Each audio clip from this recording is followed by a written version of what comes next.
Thank you, friend. Shabbat Shalom. Greetings to you all. Always a pleasure to see you. I hope you've all had a phenomenal first day of spring, first day of the year, and have been creating the year you want. This Sabbath coming up is day 8 of 12, and it represents the 8th month of the year, the month of Scorpio. Now, remember, the ancient calendar was zodiac based, and that's how the months were understood. And Scorpio is a day for the examination of what we hold on to emotionally. It's particularly about the hurts that we don't let go of, the intensity of the feelings of our lives. And our feelings are intense, my friends. It's also a fantastic day cosmically for sexual energy, so have a fantastic time creating the second half of the year you want. Now, this week's show is going to be just a little bit longer, maybe a lot longer, because I really want to spend a lot of time on Passover and the Seder. So the first 10 minutes, let's say, or 12 minutes will be about this week's Torah portion, and the following 20 or 25 minutes will be your 20-minute Seder. So you could stop it partway through and watch the rest next week, because, or you could just watch the whole thing through. Anyhow, I leave it to you.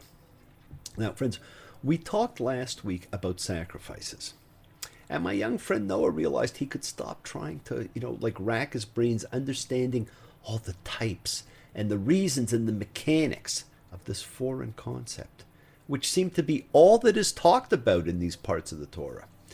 And friends, instead of trying to figure out what qualifies on the list of sin, guilt, offense, grain, and other offerings, hey, I'll tell you right now, our understanding of that life is so far removed from it that trying to fully comprehend the differences can be a pretty hard thing to do. And Noah realized instead that sacrifice is about your setting right the cosmic damage that you have committed, the damage we do in our thoughts, our words, our actions. And yes, my friends, that is what sacrifice was about. It was a mechanism for identifying guilt and obtaining forgiveness for it. We've also talked about the 4 basic daily elements and how they would remind people of their sacred use, and how we can reconnect to the magic and miracles of the universe when we use them. Fire. Now, in ancient times, it had daily use. We notice it much less today. But when you light a candle, strike the match and be whisked back to the Sinai Epiphany, my friends, and witness again as God announces the 10 words. Blood, the life force of animal and human. When you eat meat or fowl or accidentally cut yourself and see the life force coming out, think of the sacredness of life. Oil, when you make your salad or take an aromatherapy treatment, take a moment and anoint yourself, as was done in holy ritual. Right? This is just reconnecting to holy ritual. The anointment of the king, the anointment of the priest. These are things we do all the time. And the easiest one is with water. Wash your hands and notice the water pour over you. Cleanse yourself. As man has cleansed himself from the beginning of time, we wash away the daily world and take ourselves back to the beginning of life, the primordial force of creation. Now, you may want to make these a part of your regular regimen, my friends, and reconnect to sacred and holy anytime you want to enter the tabernacle of your heart, of your soul. Now, friends, this week we're in a really unique situation, a pretty good one, actually.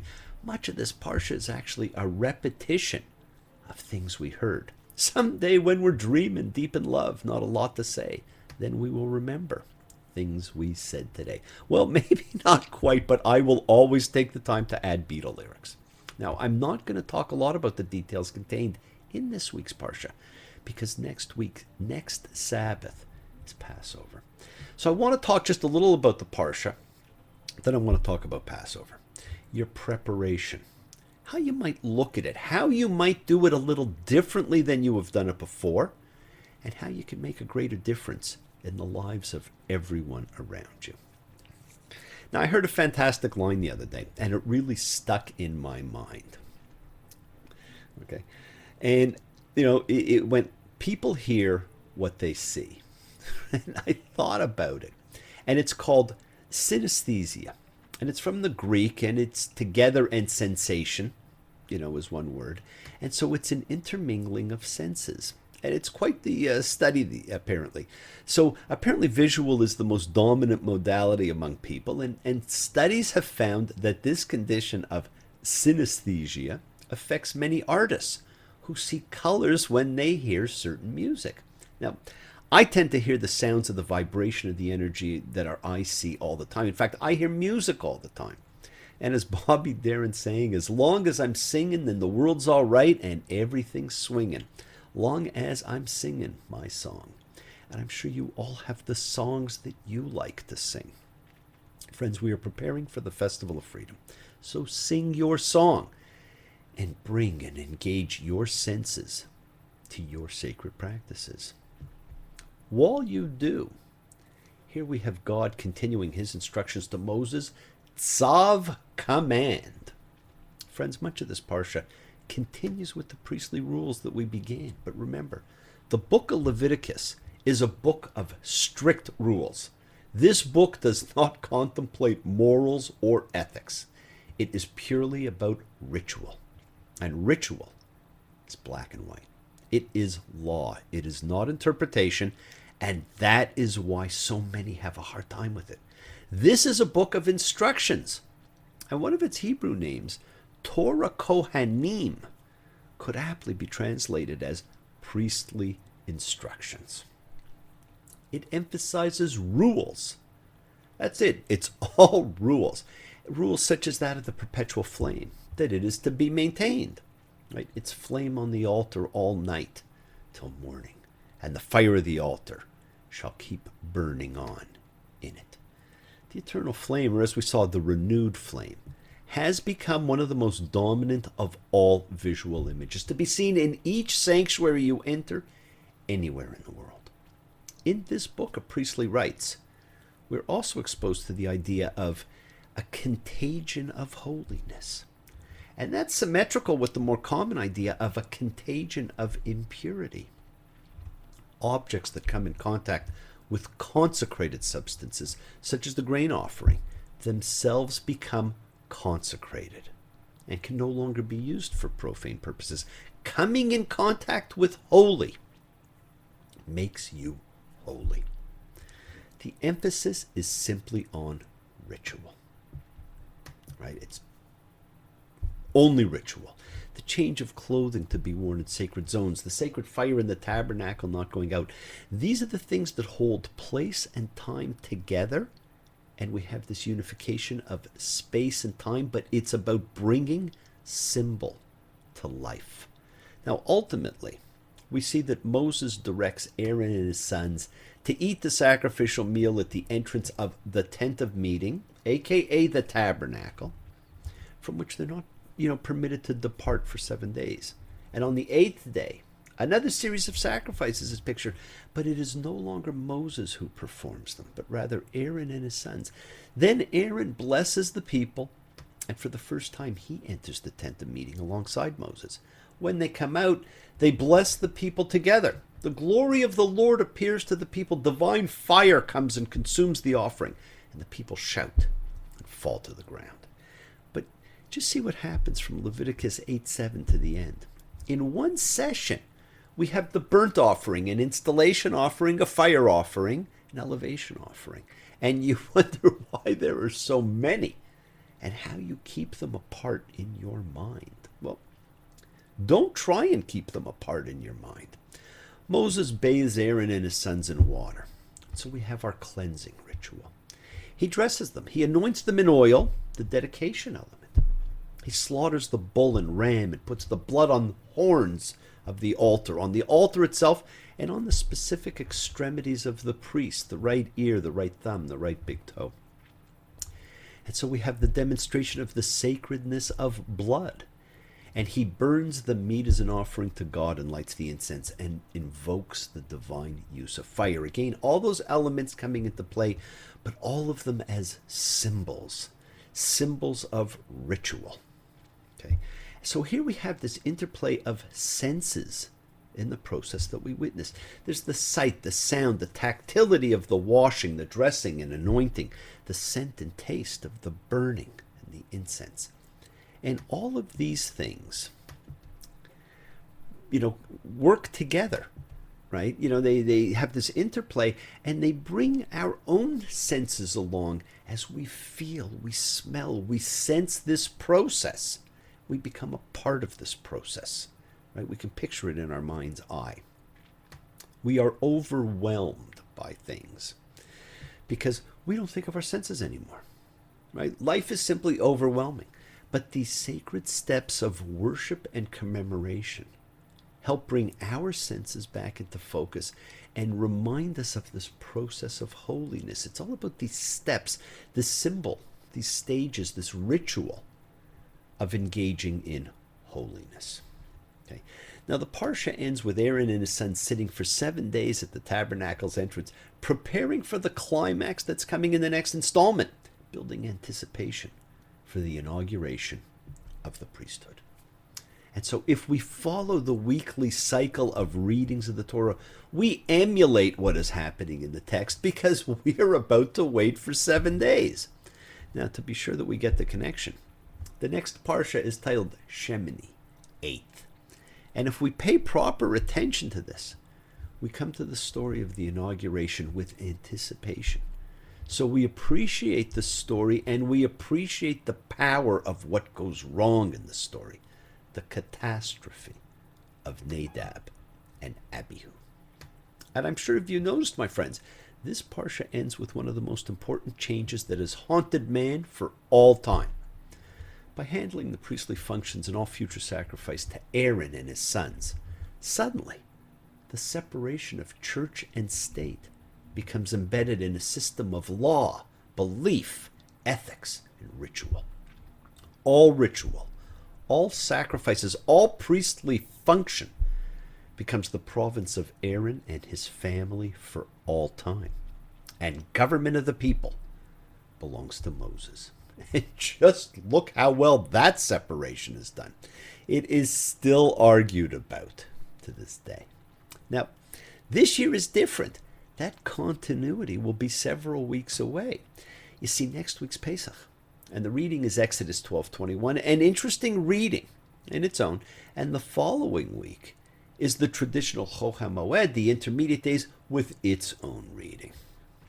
So it's going to be a few weeks before we get back to Shemini 8th. And so we're not just waiting a week, so we're not just living the aspects of the Torah here. But so allow yourselves, my friends, in the meantime, to be swept away in the process of holiness in all the things you do. Because you do most of them daily without thinking of it. The washing, the oil, all the rest. So why not think of it as you get ready for the holy day of Passover and the performance of your seders? We wash, we light candles.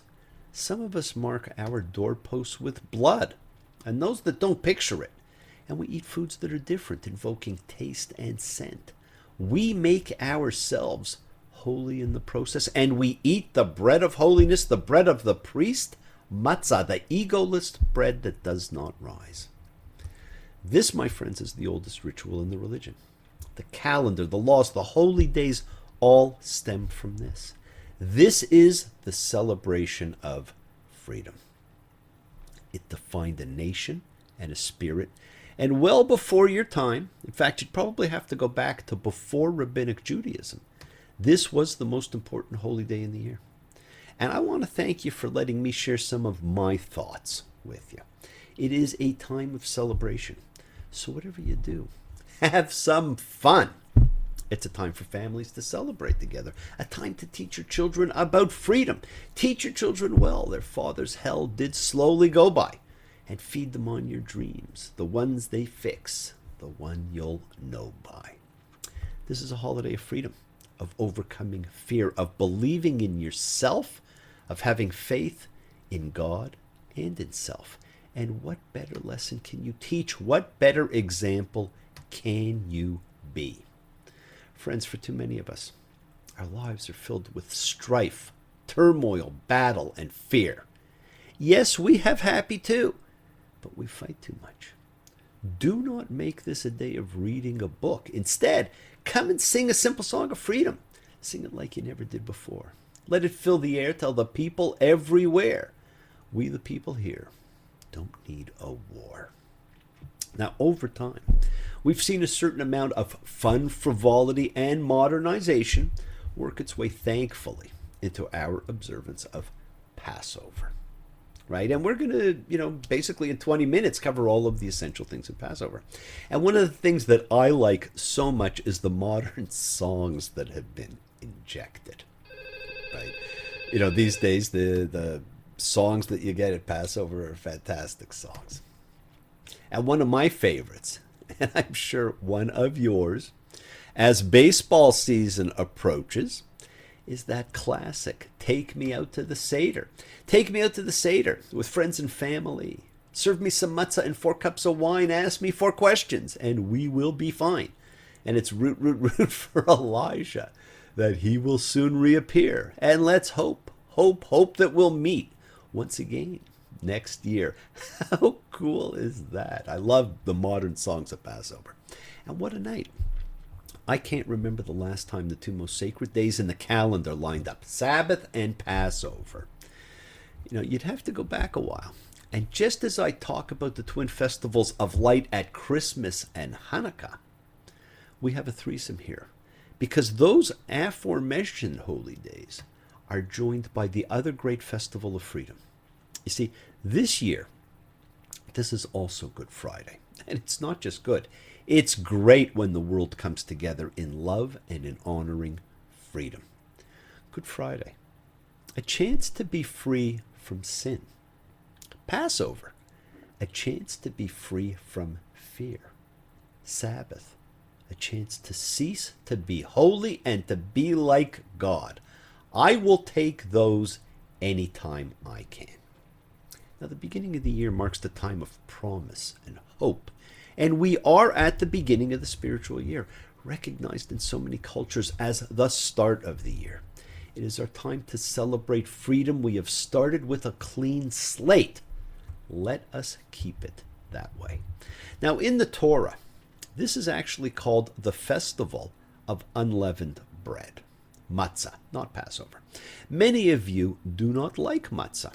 And friends, the great book by Isaac Klein, A Guide to Jewish Religious Practice, a fabulous conservative manual of Judaism, actually says, and I was somewhat stunned to see this, but it says the eating of matzah is an obligation only at the Seder and is optional during the rest of Pesach.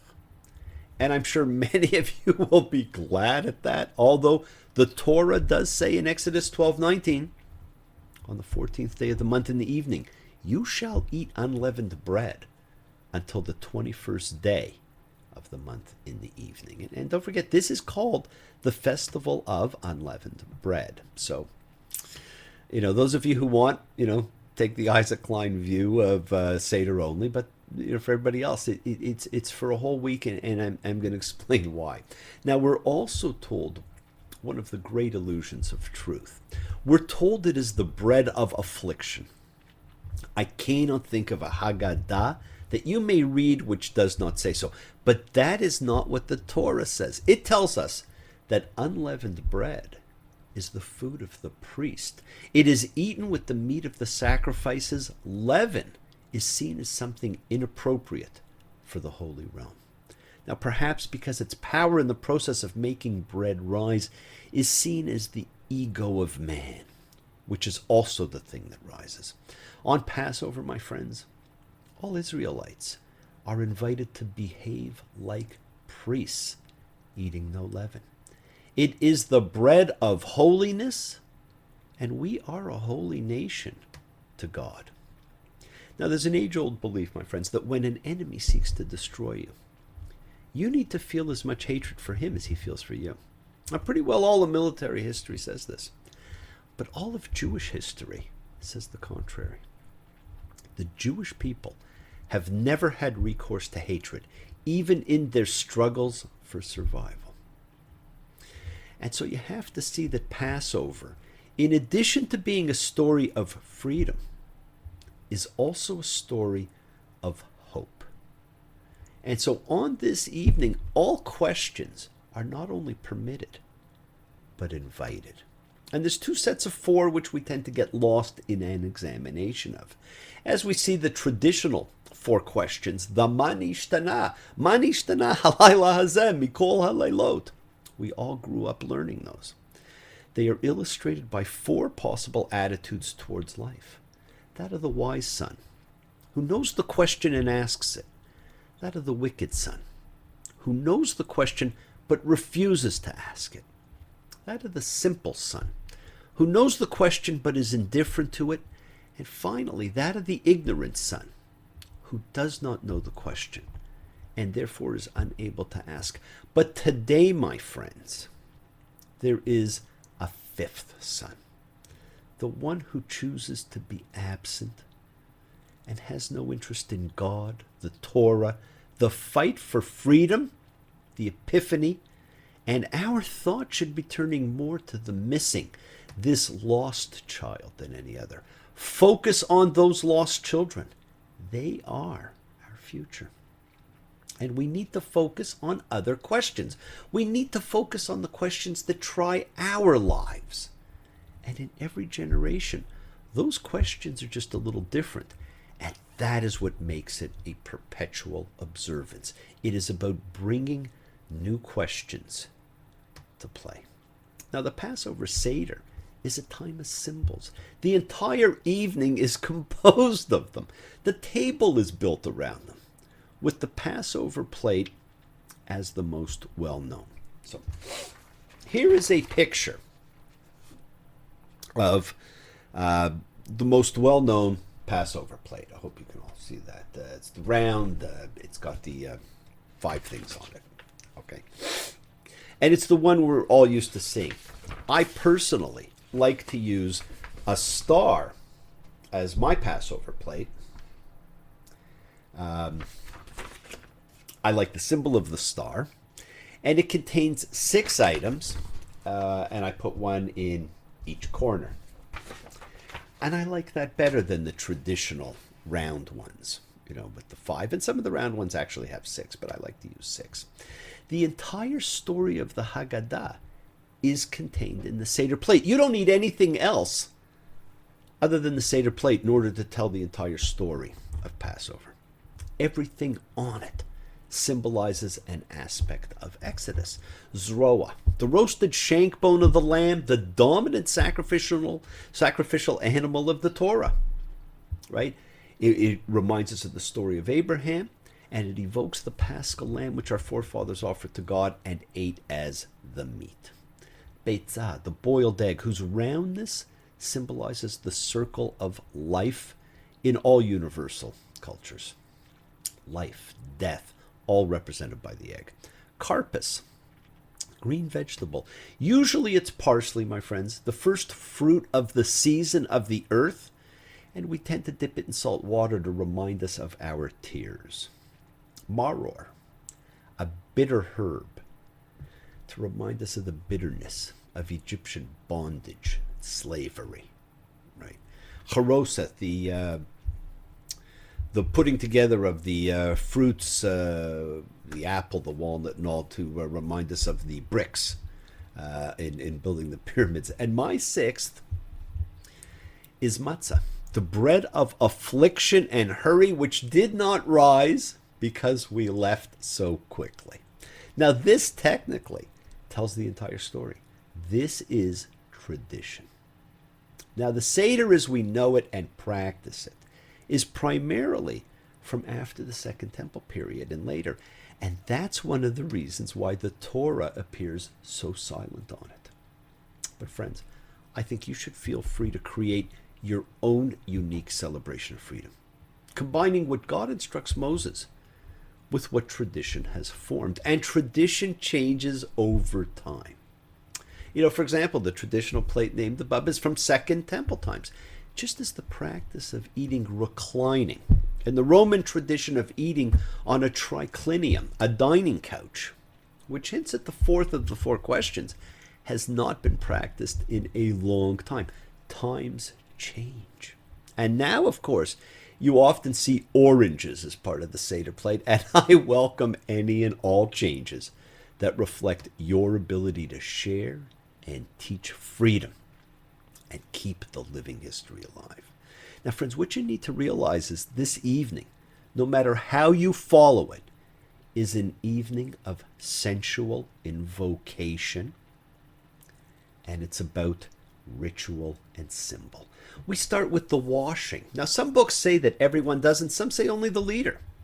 But it is a sacred cleanse, and it creates holy space for you. We dip the parsley, the carpus, in salt water. We say something about spring in our tears.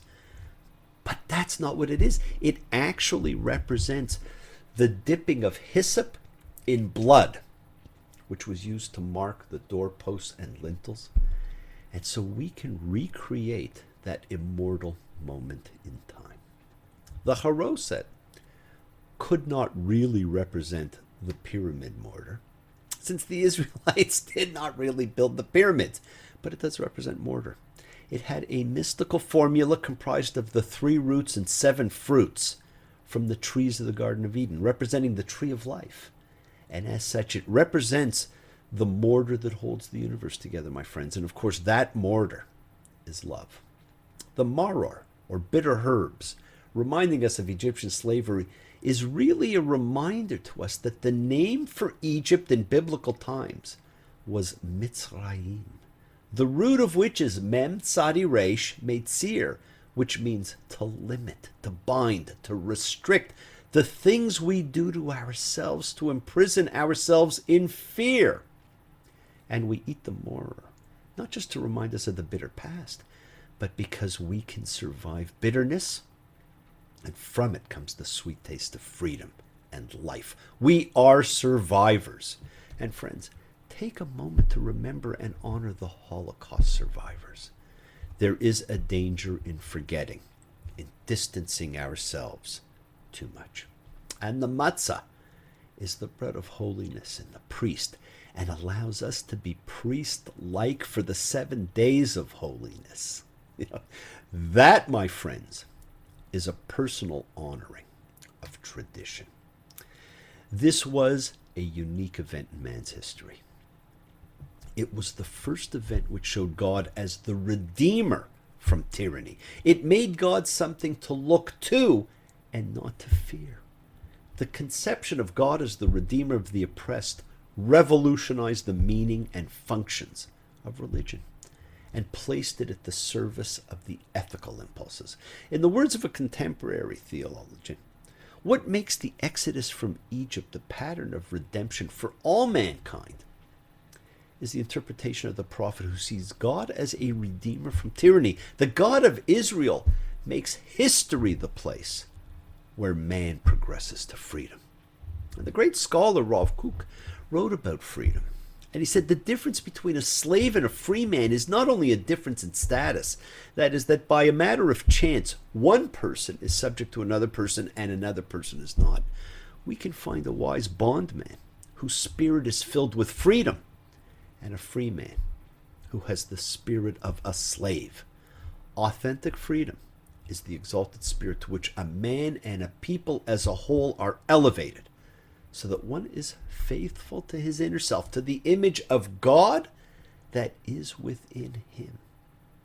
So, friends, why is this night different from all other nights? Well, the 4 Manishtana questions that appear in pretty well all texts are actually different from those found in earlier versions of the Haggadah. The original Manishtana seems to have included only 3 questions.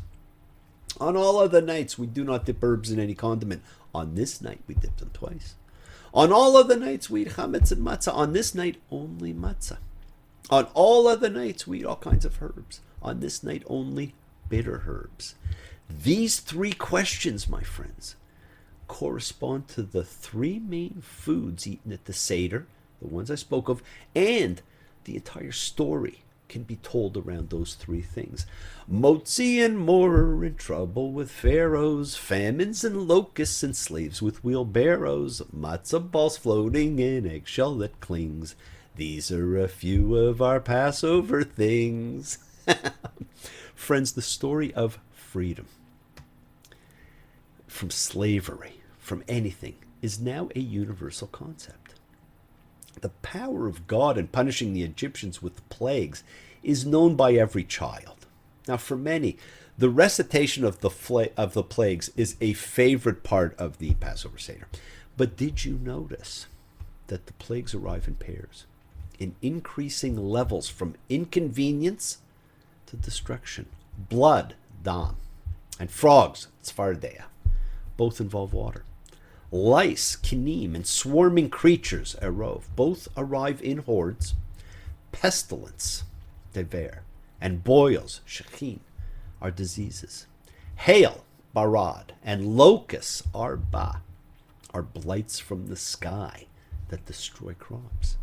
And darkness, choshech, and the death of the firstborn, makat bacharot, represent the final and ultimate punishment. But it goes further than that, my friends. You see, the 10 plagues are presented as a counterpoint to creation. You see, the pairing of plagues also sees them organized into a division which plays off with the tripartite description of creation in Genesis 1. Days 1 and 4 focus on the sky, days 2 and 5 on the water, days 3 and 6 on the land. Well, similarly, the plagues 1 and 2 are about the water, 4 and 5 are about the land, and 7 and 8 are about the sky. These lead up to the 9th plague, darkness, evocative of the world prior to the days of creation. Now the earth was empty, and darkness was on the face of the deep. And to further the Genesis association, the Torah emphasizes that the Egyptians were trapped by the darkness and unable to move for the 3 days, whereas the Israelites had light in their homes and moved freely. A contrast that also recalls to us the first act of creation, in which God separated light from darkness. And of course, the plagues culminate with the Egyptians drowning in the sea, conjuring up images of the flood, God's first undoing of creation. It's an evening of symbol, my friends. The Passover celebration commemorates an event which will probably symbolize for all time the essential meaning of freedom, namely freedom directed to a purpose. When Israel came forth from bondage, it was not simply to enjoy liberty, but to make liberty an instrument of service. These are the stories of freedom you should be telling. Your story is the story of freedom you should be telling.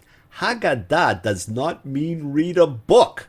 Although the book we read from is called the Haggadah, it is a word that means to tell. And it's derived from Exodus 13:8. V'haggadah lodeber bayom hahu, and thou shalt tell thy son. And we are told to tell the story of freedom as if we are telling about ourselves and our freedom. Well, tell about yourself. Tell them about you. Tell them everything you feel. Give them every reason to accept that you're for real. Friends, newness and change is good. What are the important things? Is it reading a book many people dread or do not understand or do not actually care about? Counting the paragraphs until it's your turn? Or is it about discussing, asking questions, remembering, sharing? You have an opportunity to demonstrate to the people around you what steps you took to free yourself from your Mitzrayim, your confinement, and in so doing, influencing all those around you to free themselves too. And having watched Annie get your gun the other night, all I can say is there's no Seder like your Seder. There's no Seder I know. Everything about it is halakhic. Nothing that the Torah won't allow. Listen how we read the whole Haggadah. It's all in Hebrew because we know how. Most of us actually don't know how. Allow yourselves, my friends, to be swept away in the process of holiness in all these things you do. You do most of them daily without thinking of it, so think of it as you get ready for the holy day of Passover and perform your Seders. We wash, we light candles. Some of us mark our doorposts with blood, and those that don't, picture it. And we eat foods that are different, invoking taste and scent and history and meaning. We make ourselves holy in the process, and we eat the bread of holiness, the bread of the priest, matzah, the egoless bread that does not rise. Celebrate the symbols. Celebrate the freedom. Friends, have a fantastic festival of flatbread and celebrate your freedom. Honor your tabernacle, your dwelling place of God. Celebrate your life and free yourselves from fear. Love you all. Live free, be free, and honor your freedom. Be well, be happy, be blessed.